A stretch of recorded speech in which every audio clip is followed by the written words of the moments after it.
Mega প্রকল্পের পরিকল্পনায় গলদ। December থেকে ঋণ পরিশোধের কথা থাকলেও এখনো চালুই হয়নি শাহজালাল বিমানবন্দরের তৃতীয় টার্মিনাল। যাত্রী সেবা শুরু হতে সময় লাগবে আরও 1 বছর। রাখাইন পরিস্থিতি বিবেচনায় টেকনাফ সেন্ট মার্টিন রুটে নৌযান চলাচল বন্ধ। যাত্রী ভোগান্তি চরমে। দুশ্চিন্তায় জেলেরা। বাংলাদেশ জলসীমায় নিরাপত্তা জোরদার। উৎসব উদযাপনে প্রস্তুত যশোরের গদখালির চাষিরা। ১,৫০০ হেক্টর জমিতে 11 জাতের ফুলের বাণিজ্যিক চাষ। ভালো দাম পেলে বর্ষার ক্ষতি পুষিয়ে নেয়ার আশা। এবং ক্ষমতার প্রথম দিনই 25টি বড় সিদ্ধান্ত নিতে পারেন ডোনাল্ড ট্রাম্প। অভিবাসীদের অপরাধ ছাড়াই দেয়া হবে গ্রেফতারের অনুমতি। কর্মী নিয়োগে মাপকাঠি হবে মেধা।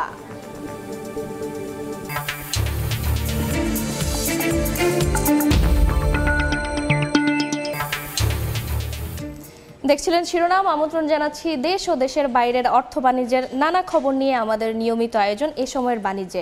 আপনাদের সঙ্গে আছি আমি ফারজানা আক্তার। চলতি মাস থেকে ঋণের দায় পরিশোধের শর্ত থাকলেও এখনও চালুই করা যায়নি শাহজালাল বিমানবন্দরের তৃতীয় টার্মিনাল। আয় তো দূরের কথা, প্রতি বছর দেনা পরিশোধে নতুন প্রস্তাবনা দিতে হচ্ছে জাইকাকে। পতিত সরকারের সুষ্ঠু পরিকল্পনার অভাবকে দায়ী করে সংশ্লিষ্টদের পরামর্শ, দেশের ভাবমূর্তি ঠিক রাখতে নিতে হবে দ্রুত পদক্ষেপ। সিভিল এভিয়েশন বলছে যাত্রী সেবা শুরু করতে সময় লাগবে আরও 1 বছর। কাজল আব্দুল্লাহর রিপোর্ট। আওয়ামী সরকারের নেয়া মেগা প্রকল্পের মধ্যে অন্যতম হযরত শাহজালাল আন্তর্জাতিক বিমানবন্দরের তৃতীয় টার্মিনাল। অন্যান্য মেগা প্রকল্প আলোর মুখ দেখিয়ে যখন লোকসান গুনছে প্রতি মাসে, তখন উদ্বোধনী ডামাডোলি বাজাতে পারেনি প্রায় 22,000 কোটি টাকা ব্যয়ে নির্মিত এই তৃতীয় টার্মিনাল। চলতি বছরের অক্টোবর থেকে টার্মিনালটি কার্যক্রম শুরুর কথা থাকলেও এখনও বাকি রয়ে গেছে কিছু কাজ। টার্মিনালটি নির্মাণে 16,000 কোটি টাকা ঋণ সহায়তা দিয়েছে Japan international cooperation agency JICA. দ্বিপাক্ষিক চুক্তি অনুযায়ী টার্মিনালটি ব্যবহার করে রাজস্ব আয়ের লক্ষ্য ছিল অক্টোবর, আর ঋণ পরিশোধ শুরু হওয়ার কথা ছিল চলতি মাস থেকেই। কিন্তু নির্ধারিত সময়ে বাস্তবায়ন না হওয়ায় পরিকল্পনায় গলদ দেখছেন খাত সংশ্লিষ্টরা। এত বড় একটা হেভি ইনভেস্টমেন্ট, এখানটায় যে এত বড় ইনভেস্টমেন্ট, এটা চালু না করলে রিটার্নস আনবো কি করে, সেই প্রেশারটা ছিল। কিছু তো অ্যাম্বিশিয়াস ছিল, এর মধ্যেও কোনো সন্দেহ নেই। অন্যান্য প্রজেক্টসও আমরা দেখছি বড় বড় যেগুলো অ্যাম্বিশিয়াস, এখন বোঝা যাচ্ছে যে হ্যাঁ একটু অ্যাম্বিশিয়াস ছিল। বেসরকারি বিমান চলাচল কর্তৃপক্ষ জানিয়েছে তৃতীয় টার্মিনাল চালু হতে পারে আগামী ডিসেম্বর। প্রস্তাবনায় দেয়া হবে রাজস্ব আদায়ের সঙ্গে সঙ্গে ঋণ পরিশোধ শুরু করার। আমাদের সর্বোচ্চ প্রচেষ্টা আছে যত দ্রুত সম্ভব অপারেশন নিয়ে আসা। টোটাল 2.1 বিলিয়নের একটা প্রজেক্ট, এটাকে আমাকে দ্রুত এফেক্টিভলি অপারেশনে নিয়ে আসতে হবে, তাহলে আমাদের রেভিনিউ আর্নিংটা শুরু হবে, প্লাস জায়গার লোনটা তো আমাদেরকে রিটার্ন করতে হবে। অন্য খাত থেকে নয়, আলোচনার ভিত্তিতে নতুন টার্মিনালের আয় থেকেই ঋণ পরিশোধের পরামর্শ বিশেষজ্ঞদের। ইম্পোর্ট বলেন, প্যাসেঞ্জার বলেন, 3 দিক থেকে আমাদের এখানে কিন্তু ইনকামের সুযোগ আছে। সো এইটা আমাদের রাষ্ট্রের ক্যাপাসিটি অনুসারে এই প্রজেক্টটাকে যত দ্রুত পসিবল অপারেশনালাইজ করা, আমরা যেন ডিফল্টার না হই এবং আমাদের ইকোনমির অন্য কোনো জায়গার থেকে টাকার সংস্থান করে সেটা এই এয়ারপোর্টের জন্য পরিশোধ করুক, এটা আমরা চাই না। জাইকার বিনিয়োগ করা প্রায় 16,000 কোটি টাকা পরিশোধে বছরে সিভিল এভিয়েশনকে দিতে হবে প্রায় 832 কোটি টাকা। কাজল আব্দুল্লাহ, সময় সংবাদ, ঢাকা। দর্শক, শাহজালাল আন্তর্জাতিক বিমানবন্দরের তৃতীয় টার্মিনাল নিয়ে আমরা প্রতিবেদন দেখছিলাম। এ বিষয়ে আলোচনার জন্য আমাদের সঙ্গে আছেন এভিয়েশন বিশেষজ্ঞ নাফিস ইমতিয়াজ উদ্দিন। আপনাকে এ সময়ের স্টুডিওতে স্বাগত। আমার প্রথম প্রশ্ন যেটি হচ্ছে যে এই শাহজালাল আন্তর্জাতিক বিমানবন্দরের তৃতীয় টার্মিনাল নিয়ে কিন্তু অনেক প্রত্যাশা, এবং সবাই অনেক প্রত্যাশা করেছে যে দেশের একটি বড় সম্ভাবনাময় প্রজেক্ট এটি, কিন্তু এটি এখনো সঠিক সময়েও শেষ করা যায়নি, কেন? এটার কিছু স্ট্রাকচারাল প্রবলেমস আছে, কিছু প্রসেসেসের সমস্যা আছে। স্ট্রাকচারাল প্রবলেমসের মধ্যে হচ্ছে যে এটার ভেতরে সেলফোনগুলো অপারেট করা যাচ্ছে না, তো আর প্রসেসেসের মধ্যে হচ্ছে যে হ্যান্ডলিংটা কে করবে। একটা এয়ারপোর্টে অ্যাবাভ দ্য উইং আর বিলো দ্য উইং এর দুটো হ্যান্ডলিংয়ের বিষয় আছে। অ্যাবাভ দ্য উইং হ্যান্ডলিংয়ের জন্য যে ইকুইপমেন্ট দরকার, যে ট্রেনিং দরকার, সেগুলো হয়ে গিয়েছে। Most of it state-of-the-art equipment, Japaneseদের। R below the wing সেখানটাতে কারা করবে, সাধারণ ধারণাই হচ্ছে যে বিমান করবে, ওখানটাতে হেভি ইকুইপমেন্টের ব্যাপার আছে। তো বিমান সে হেভি ইকুইপমেন্টও এনেছে। তো আসলে তাহলে আমার মনে হয় যে এখানটাতে ওই যে স্ট্রাকচারাল প্রবলেমস কিছু আছে সেগুলোকে শোধরাতে হবে, আর হ্যান্ডলিং কে করবে এটার দীর্ঘসূত্রতা যেটা সেটা কমাতে হবে। এখানে আসলে বাংলাদেশের দায় কতটুকু, বাংলাদেশে যারা এই প্রকল্পের সাথে জড়িত, বা দাতা সংস্থার দায় কতটুকু, আপনি কার দায়টা আসলে বেশি দেখছেন? দাতা সংস্থা তো টাকা দিয়ে দেয়, তো সে ওই from that point of view তাদের দোষ দেওয়ার স্কোপ নেই। কিন্তু এই যে স্ট্রাকচারালি যারা এই কাজটা করেছে সেখানটাতে অবভিয়াসলি প্রবলেমস রয়ে গিয়েছে।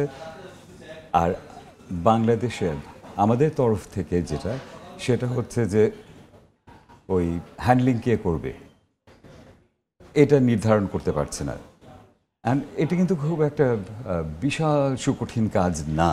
তার কারণ হচ্ছে পৃথিবীতে হাজারো এয়ারপোর্ট আছে, এর চেয়ে বড় এয়ারপোর্ট শত শত আছে, সেগুলো তো চলছে, হ্যান্ডলিং হচ্ছে, তাই না? সেটা প্যাসেঞ্জার হোক কার্গো হোক।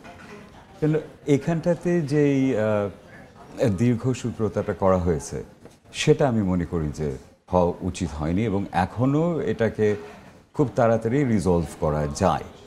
এটা রিজলভ করার জন্য আপনি জিজ্ঞেস করতে পারেন যে এটা কী করে রিজলভ করা যায়। এটা একটা বা দুটো কন্ট্রাক্টরকে দিতে হয় যারা এই কাজটা করে। যদি বিমানকে দেয়া হয়, বিমানকে দেওয়াটাই যৌক্তিক এবং ন্যাচারাল, কারণ তারা এখানে হ্যান্ডলিং করছে, তারা আমাদের প্যাসেঞ্জার্সদের নেচার জানে, তারা নেচার অফ আউটওয়ার্ড ট্রাভেল জানে, কার্গো কি কোথায় যাচ্ছে এগুলো জানে, হ্যান্ডলিং করে অভ্যস্ত। এবং ইদানিংকালে বিমান হিউজ ইনভেস্ট করেছে in equipment and also in man power, এবং কিছু ম্যান পাওয়ার জাপানিজরা ট্রেন করেছে আমার জানা মতে যৌথভাবে বিমানের সাথে। তো এটা এখন হচ্ছে যে সবারই এক মনের মধ্যে একটা ইয়ে থাকে, সন্দেহ থাকে, কিছু রিজার্ভেশনস থাকে, ও আবারও বিমান হ্যান্ডলিং করবে, তাহলে তো আবার ওই আগে যে অবস্থা ছিল পুরনো এয়ারপোর্ট টার্মিনালগুলোতে তাই হবে। এখানটার বিষয়টা হচ্ছে কি, এটা একটা কন্ট্রাক্টের ব্যাপার, গ্রাউন্ড হ্যান্ডলিং কন্ট্রাক্ট, এবং এই গ্রাউন্ড হ্যান্ডলিং কন্ট্রাক্টটা like in every other contract, আপনি কন্ট্রাক্টটা কতটুকুন ভালো করতে পারছেন, কতটুকুন ওয়াটার টাইট করতে পারছেন তার উপরে নির্ভর করে। এবং সেটার মধ্যে আমি সবসময় বলে থাকি যে এসওপিগুলো তো দেয়াই আছে প্রত্যেকটা জিনিসের জন্য একদম স্পেসিফিক। ওটা থেকে যদি কোনো রকমের বিচ্যুতি হয় তাহলে ফিনাল ক্লজ থাকতে হবে কন্ট্রাক্টে, অর্থাৎ একটা কাজ না হলে সেটার জন্য পেনাল্টি হবে। এইটা যখন আপনি থাকবে কন্ট্রাক্টে, এবং প্রত্যেকটা এয়ারলাইনের সাথে সার্ভিস লেভেল এগ্রিমেন্ট এসএলএ থাকবে। সো এয়ারলাইনের তো পয়সা দিয়েই সার্ভিস নেবে, তখন তারা এসএলএ অনুযায়ী না পেলে তারাও ফিনালাইজ করবে। তো সিভিল এভিয়েশনও ফিনালাইজ করবে, যারা এয়ারলাইন্স সার্ভিস দিচ্ছে তারাও করবে।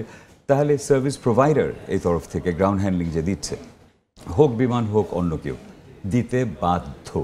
এখন থার্ড টার্মিনাল যে এখনো এসে যে চালু হলো না, সেক্ষেত্রে তাহলে ঋণের টাকা কিভাবে পরিশোধ করবে? এই মুহূর্তে সময় নিতে হবে, সময় চাইতে হবে, সময় চাইতে হবে। এবং আপনার কি মনে হয় সেই সময়টা কি পাওয়া যাবে নাকি, এবং সেই ক্ষেত্রে প্রজেক্টের সময় পিছিয়ে গেলে আরও ক্ষতি, বা আপনি কিভাবে দেখছেন, ক্ষতি হবে নাকি এটা ক্ষতি পুষিয়ে নেওয়া যাবে? প্রথম প্রশ্নের জবাবটা হচ্ছে যে আমি মনে করি যে সময় পাওয়া যাবে, কারণ জাপানিজরা হচ্ছে আমাদের বোধহয় সিঙ্গল বিগেস্ট বায়োল্যাটারাল ডোনার, ওদের সাথে আমাদের সম্পর্ক সবসময়ই ভালো, আর ওরাই এখানে মেইনলি ফাইন্যান্স করেছে, এবং ওদের টেকনোলজিও এখানটা ব্যবহার করা হচ্ছে, ওদের স্বার্থ আছে। আমার মনে হয় ওরা আমাদেরকে সময় দেবে, না দিয়ে তো উপায় নেই। আরেকটা হচ্ছে যে কিছু তো ক্ষতির বা ইয়ে হবে, কিন্তু যদি এটাকে ঢাকাকে ট্রানজিট ডেস্টিনেশন হিসেবে সেল করা যায় তাহলে এটা পুষিয়ে নেওয়া যাবে। এবং ঢাকাকে ট্রানজিট ডেস্টিনেশন হিসেবে সেল করতে গেলে এখানে সিভিল এভিয়েশনেরও বড় রোল আছে, এবং অন্যান্য ফ্যাক্টরসও আছে, যেমন ফিউলিং টুয়েলিংয়েরও ব্যাপার আছে। আমরা যেমনটি দেখেছি যে 1.5 বছর আগে ইকুইপমেন্ট কেনা হয়েছে এবং জনবলের যে বিষয়টি সেটি জনবল নিয়োগ করা হচ্ছে, কিন্তু সেই প্রক্রিয়া এখনো সম্পন্ন হয়নি। সেক্ষেত্রে আপনার পরামর্শ কি থাকবে? এটি আসলে কি কত দ্রুত কি এটি জনবল নিয়োগের প্রক্রিয়া সম্পন্ন করা উচিত কিনা, কারণ তাদের একটি প্রশিক্ষণের বিষয় থাকে। জনবল যখন আমরা জানি যে স্পেসিফিক্যালি অমুক সময়ে আমরা এটাকে অপারেশনাল করতে পারবো, আমি মনে করি সেইখান থেকে একটা লিড টাইম নিয়ে জনবল নেওয়া উচিত। এখন যদি আমরা জনবল নিয়ে ফেলি এবং ইনডেফিনিট পিরিয়ডের জন্য, এটা যেমন ধরেন আমি শুনছি যে 26 হয়ে যাবে এটা চালু হতে, তো এই 1 বছর ধরে আমি কেন এতগুলো জনবলকে আমার পেরোলে রাখবো? প্লাস এগুলো অপারেশনাল ট্রেনিং, তো এগুলোর ভ্যালিডিটি থাকে 1 বছর। তাহলে 1 বছর পার হয়ে গেলে আবার এই একই ট্রেনিং এদেরকে দিতে হয়। এদেরকে যারা এখানে হ্যান্ডলিং দেয়, এদের জনবলের প্রত্যেককে লাইসেন্সড হতে হয়, সিভিল এভিয়েশন দ্বারা লাইসেন্সড। এই লাইসেন্সের ভ্যালিডিটি আপনার কোনোটা 12 মাস, কোনোটা 24 মাস, এরকম, বাট মোর 12 মাস। তো আমরা যখন নিশ্চিত হতে পারবো যে হ্যাঁ, কথার কথা জানুয়ারি 26-এ আমরা অপারেশনাল করতে পারবো, ফুলি অপারেশনাল, ইন দ্যাট কেস আমরা সামওয়্যার ইন জুন 25 লোক নিয়োগ করতে থাকবো। আর ট্রেনিং খুব বেশি একটা লম্বা না, ট্রেনিংগুলো এনিওয়ার বিটুইন 3 to 6 উইকস। আপনি যেমনটি বলছিলেন যে থার্ড টার্মিনাল ট্রানজিট হিসেবে ব্যবহারের কথা, সেক্ষেত্রে থার্ড টার্মিনাল ট্রানজিট রুট হিসেবে ব্যবহারের সম্ভাবনা কতটুকু রয়েছে বা কিভাবে ব্যবহার করা যায়? এখানটাতে দুটো জিনিস, আপনার এক্সাম্পল নিতে হবে দুবাই অথবা সিঙ্গাপুর। সিঙ্গাপুরে কটা লোক আছে? Very few. সিঙ্গাপুরে তো পপুলেশন ছোট, দুবাইতেও তাই। কিন্তু সারা পৃথিবীর এয়ারলাইন্সগুলো দুবাই হোক, সিঙ্গাপুর হোক, হাব হিসেবে ব্যবহার করছে। অবভিয়াসলি তারা সেই পরিমাণ ফেসিলিটিস দিচ্ছে। যে এয়ারলাইনই এখান থেকে অপারেট করুক না কেন, সেটা Dhaka as a terminal destination, এটার একটা লিমিটেশনস আছে। হ্যাঁ, বেড়েছে অনেক, কিন্তু বাড়ারও একটা সীমা আছে। সো ওই যে দেখতে হবে যে দুবাই কী করেছে, সিঙ্গাপুর কী করেছে, অন্যান্য যেগুলো হাবস আছে পৃথিবীতে, এখন খুব ফাস্ট উঠে আসছে আপনার ইস্তানবুল। আমাদেরকেও ওইভাবেই করতে হবে। এবং এখানটাতে অনেকগুলো জিনিস ইনভলভড আছে। আপনার একটা হচ্ছে এয়ার সার্ভিস এগ্রিমেন্টগুলো কীভাবে করা হয়। সো এয়ার সার্ভিস এগ্রিমেন্টগুলো করা হয় বিটুইন গভর্নমেন্টস, ওইখানে সিভিল এভিয়েশনের রোলটা খুব বড়। আমরা শুধু একটা টার্মিনাল তৈরি করে খুব এফিশিয়েন্ট, দেখতে সুন্দর, আর এখানে সারা পৃথিবীর passenger they would want to come, but just because এটা সুন্দর দে ওয়ন্ট কাম। এগুলো এয়ারলাইন্সগুলো তাদের জন্য মার্কেটিং পয়েন্ট অফ ভিউ থেকে it has to work out যে ঢাকা আমরা একটা হাব হিসেবে ইউজ করতে পারি। এই জিনিসটার মধ্যে সিভিল এভিয়েশনের খুব বড় একটা মার্কেটিং রোল আছে। ধন্যবাদ আপনাকে আমাদের সঙ্গে যুক্ত হওয়ার জন্য। আমরা এতক্ষণ শাহজালাল আন্তর্জাতিক বিমানবন্দরের থার্ড টার্মিনালের বিভিন্ন দিক নিয়ে আলোচনা করছিলাম যোগাযোগ বিশেষজ্ঞ নাফিজ ইমতিয়াজউদ্দিনের সঙ্গে। বাংলাদেশের তথ্য প্রযুক্তি খাতে বিনিয়োগে চীনের লাভবান হওয়ার সুযোগ রয়েছে বলে মনে করেছেন বাংলাদেশ ব্যাংকের গভর্নর আহসান এইচ মনসুর। বুধবার রাজধানীর গুলশানে হুয়াওয়ের নতুন ভবন উদ্বোধন অনুষ্ঠানে তিনি এ মন্তব্য করেন। বলেন, এর মাধ্যমে দুদেশের সম্পর্ক আরও সুদৃঢ় হবে। অনুষ্ঠানে BTRC chairman major general Imdadul Bari বলেন, প্রান্ত থেকে কেন্দ্রের প্রতিটি মানুষকে ডিজিটাল সুবিধার আওতায় নিয়ে আসা হবে। 5G, ফাইবার অপটিক এবং ইনোভেশন হাবের মাধ্যমে দেশের প্রযুক্তি খাতকে আগামীতে আরও সমৃদ্ধ করার প্রত্যাশা জানান তিনি।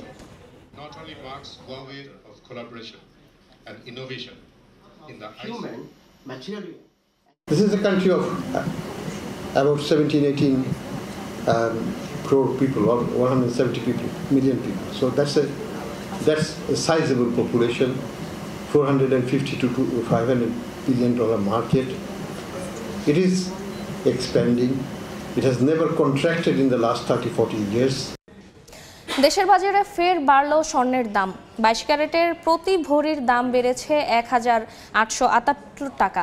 বুধবার বাংলাদেশ জুয়েলার্স সমিতি বাজুস জানায়, বৃহস্পতিবার থেকে 22 ক্যারেটের প্রতি ভরির দাম পড়বে 1,40,271 টাকা। 21 ক্যারেট 1,33,903 টাকা, 18 ক্যারেট 1,14,774 টাকা এবং সনাতন পদ্ধতির প্রতি ভরির দাম নির্ধারণ করা হয়েছে 94,257 টাকা। এর আগে 9 ডিসেম্বর প্রতি ভরির দাম 1,166 টাকা বাড়ানো হয়। এবছর দেশের বাজারে এখন পর্যন্ত 58 বার স্বর্ণের দাম সমন্বয় করা হয়েছে। এর মধ্যে দাম বেড়েছে 34 বার এবং কমেছে 24 বার। সপ্তাহের শেষ দিনে দেশের প্রধান পুঁজিবাজার ঢাকা স্টক এক্সচেঞ্জ ডিএসইতে সূচকের উঠানামার মধ্য দিয়ে চলছে লেনদেন। এখন আমরা সরাসরি চলে যাচ্ছি ডিএসইর ওয়েবসাইটে।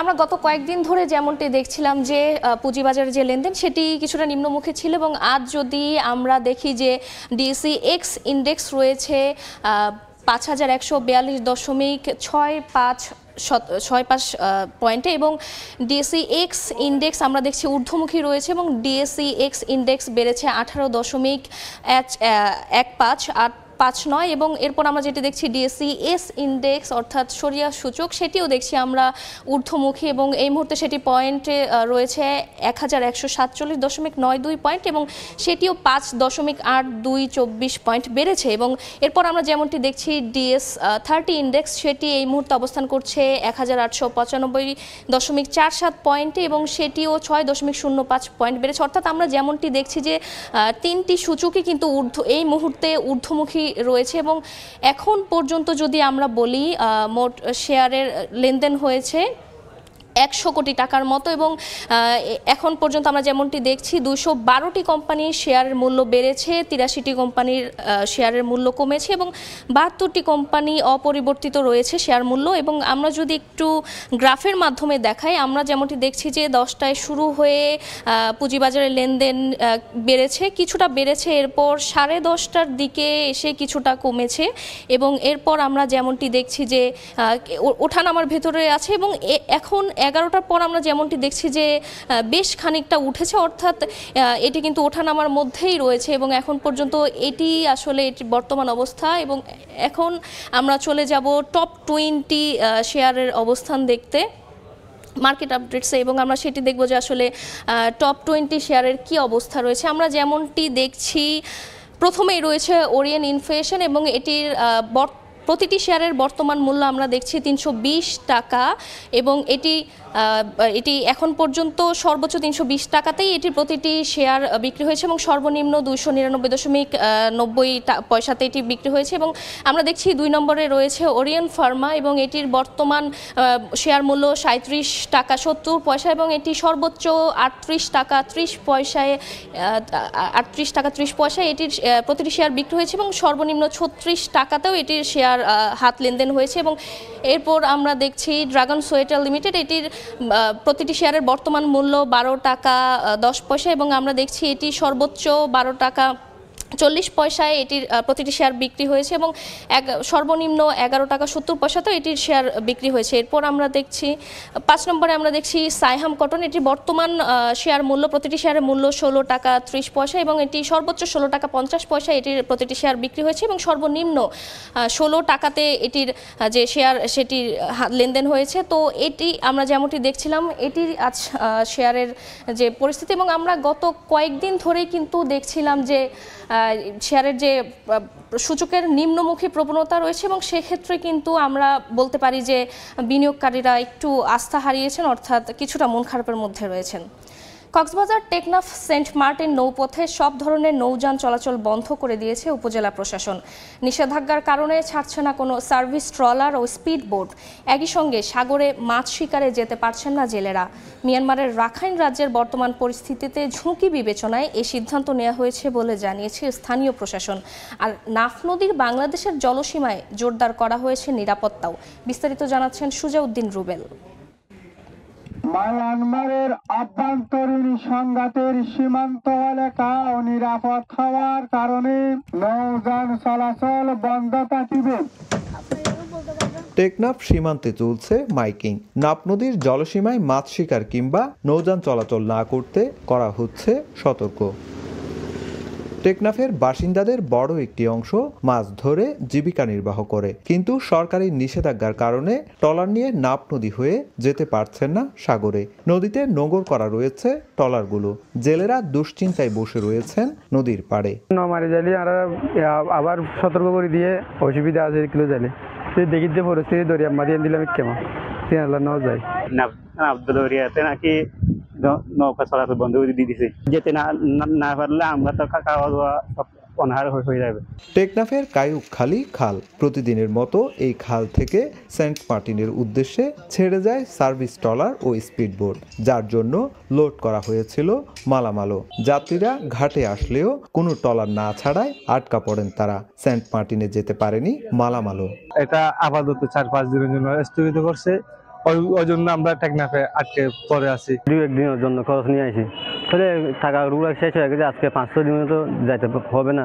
স্থানীয় প্রশাসন জানিয়েছে টেকনাফ সীমান্তের ওপারের এলাকা দখলে নিয়েছে আরাকান আর্মি, তাই ঝুঁকি বিবেচনা করে নাপ নদীতে নৌযান চলাচলে এই নিষেধাজ্ঞা। আমাদের যে টেকনাফ সীমান্তবর্তী মায়ানমার বর্ডার পুরোটা জায়গার নিয়ন্ত্রণ তারা নিয়েছে এবং এই পর্যায়ে আমাদের এইখানে যেন কোনো অনুপ্রবেশকারী যেন ঢুকতে না পারে, এই জন্য বিজিবি এবং কোস্টগার্ড সতর্ক অবস্থানে রয়েছে।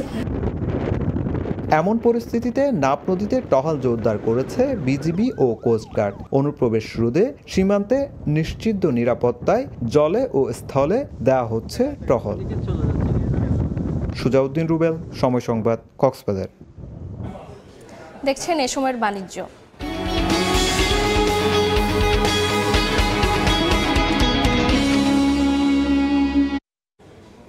বিজয় দিবস, খ্রিস্টীয় বড়দিন ও নববর্ষের বাজার ধরতে প্রস্তুতি নিচ্ছেন যশোরের গদখালির ফুল চাষিরা। তবে বাজারে ভালো দাম থাকায় সে ক্ষতি পুষিয়ে নেওয়া যাবে।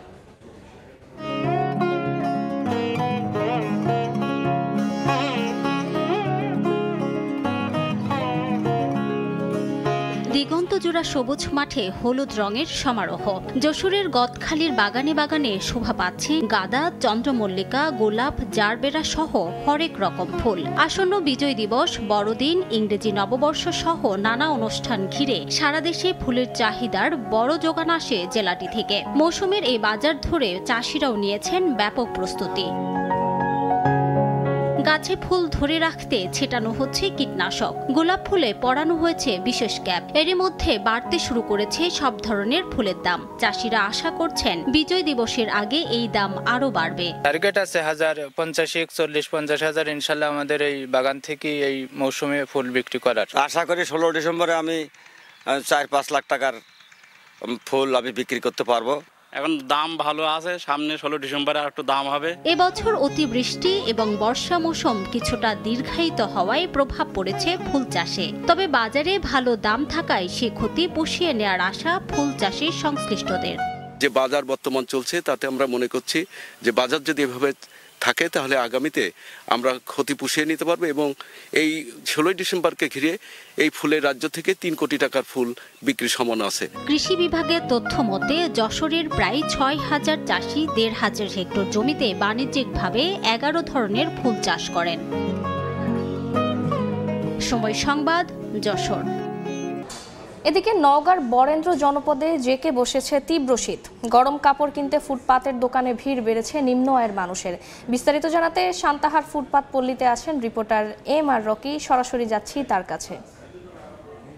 বরেন্দ্র জনপদে এই মুহূর্তে কিন্তু মৃদু শৈত্য প্রবাহ বয়ে যাচ্ছে। ভোর সকাল থেকে হিমেল বাতাসের সঙ্গে কনকনে ঠান্ডা, এবং এই ঠান্ডা কিন্তু গত 3 দিন ধরে একেবারে এই জনপদের উপর দিয়ে লাগামহীন ভাবে বয়ে যাওয়ার কারণে কাজকর্মে যেমন স্থবিরতা নেমে এসেছে, জনজীবনে একটা ছন্দপতন এসেছে এবং হঠাৎ তাপমাত্রা কিন্তু নিচে নেমে যাওয়ার কারণে প্রখর যে তীব্র ঠান্ডা সেটা কিন্তু অনুভব করছে। এবং এই মুহূর্তে গরম কাপড় কেনার জন্য কিন্তু নিম্ন আয়ের মানুষ বিভিন্ন দোকানগুলোতে, ফুটপাতের দোকানগুলোতে ভিড় করছেন এবং অল্প মূল্যে যেসব গরম কাপড় পাওয়া যায় এই কাপড়গুলো কিন্তু তারা কেনার জন্য এই দোকানগুলোতে এসে একরকম দর হাঁকাহাঁকি করছেন। তবে গেল 1 সপ্তাহের এই তাপমাত্রা কিন্তু 15-16 ঘরের থেকে বর্তমানে কিন্তু 10-12 ঘরে আজকে স্থানীয় আবহাওয়া অফিস 13 ডিগ্রি সেলসিয়াস তাপমাত্রা রেকর্ড করেছে। কিন্তু বাতাসের আর্দ্রতা বেশি থাকার কারণে কিন্তু যে হিম বাতাস, সেই সঙ্গে কিন্তু ঘন কুয়াশা, এই কুয়াশায় পুরো পথঘাট কিন্তু এই মুহূর্তে অনেকটাই আচ্ছাদিত রয়েছে এবং জনজীবন কিন্তু কিছুটা স্থবিরতা নেমে এসেছে। কাজকর্ম করতে পারছে না। সকালে যারা কাজের সন্ধানে বের হচ্ছে তারা কিন্তু অনেকটাই এই তীব্র ঠান্ডার কারণে কাজকর্মে তাদের একটা ছন্দপতন আসছে। এবং আমরা এই মুহূর্তে রয়েছি সান্তাহারের ফুটপাতের স্পটে। ফুটপাতে এই মুহূর্তে আসলে গরম কাপড়, বিশেষ করে গরম কাপড় যারা নিম্ন আয়ের মানুষ, তাদের আসলে এই শীত থেকে নিবারণের জন্য কিন্তু অল্প মূল্যের এই দোকানগুলোতে তারা মানে দর হাঁকাহাঁকি করছেন, কেনার জন্য চেষ্টা করছেন। হঠাৎ এরকম একটি আবহাওয়া কিন্তু এই জনপদে অনেকটা আকস্মিকই বলা হচ্ছে, কারণ তাপমাত্রা দ্রুত নেমে যাওয়ার কারণে কিন্তু হিম বাতাস, কনকনে ঠান্ডা, শিশির ঝরছে এবং গেল 3 দিন কিন্তু সূর্যের দেখা নেই এই বরেন্দ্র জনপদে। সব মিলিয়ে জনজীবনে যেমন প্রভাব পড়েছে, এই প্রভাব থেকে রক্ষার জন্যই কিন্তু সাধারণ মানুষ রাস্তাঘাটে বিভিন্ন ফুটপাতের দোকানগুলোতে গরম কাপড় কেনার জন্য তাদের একটা কর্মতৎপরতা আমরা লক্ষ্য করছিলাম। এই ছিল সার্বিক এই জনপদে শীতের খবর, গরম কাপড় কেনার একটি সার্বিক চিত্র। সরাসরি যুক্ত ছিলাম নওগাঁ থেকে। শেষ হলো Akij food and beverage limited আয়োজিত রিটেল প্রোগ্রাম স্বাধীনতা অফার। খুচরা ব্যবসায়ীদের জন্য সেপ্টেম্বর-অক্টোবর 2 মাসব্যাপী বিশেষ স্ক্র্যাচ কার্ড প্রোগ্রাম স্বাধীনতা অফারের আয়োজন করেছিল প্রতিষ্ঠানটি। এর আওতায় বিক্রেতারা নির্দিষ্ট পরিমাণ পণ্য ক্রয়ের বিপরীতে একটি স্ক্র্যাচ কার্ড পান, যাতে ছিল নেপাল ভ্রমণ, ফ্রিজ, টিভি, স্মার্টফোন ও ক্যাশ ডিসকাউন্ট পুরস্কার। পরে 10 ডিসেম্বর বিজয়ীদের নিয়ে রাজধানীতে পুরস্কার বিতরণী অনুষ্ঠানের আয়োজন করা হয়।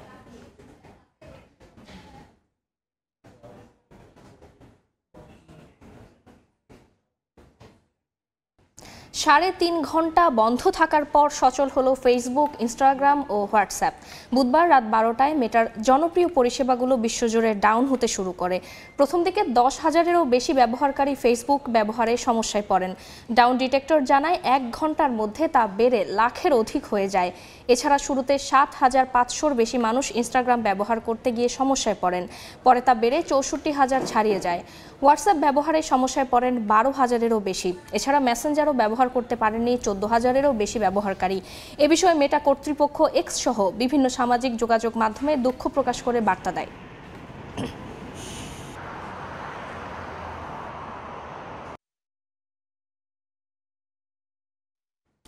এ পর্যায়ে শীর্ষ সংবাদগুলো জানিয়ে দিচ্ছি আরেকবার। মেগা প্রকল্পে পরিকল্পনায় গলদ। ডিসেম্বর থেকে ঋণ পরিশোধের কথা থাকলেও এখনো চালুই হয়নি শাহজালাল বিমানবন্দরের 3য় টার্মিনাল। যাত্রী সেবা শুরু হতে সময় লাগবে আরও 1 বছর। এবং উৎসব উদযাপনে প্রস্তুত যশোরের গদখালির চাষিরা। 1,500 হেক্টর জমিতে 11 জাতের ফুলের বাণিজ্যিক চাষ। ভালো দাম পেলে বর্ষায় ক্ষতি পুষিয়ে নেওয়ার আশা।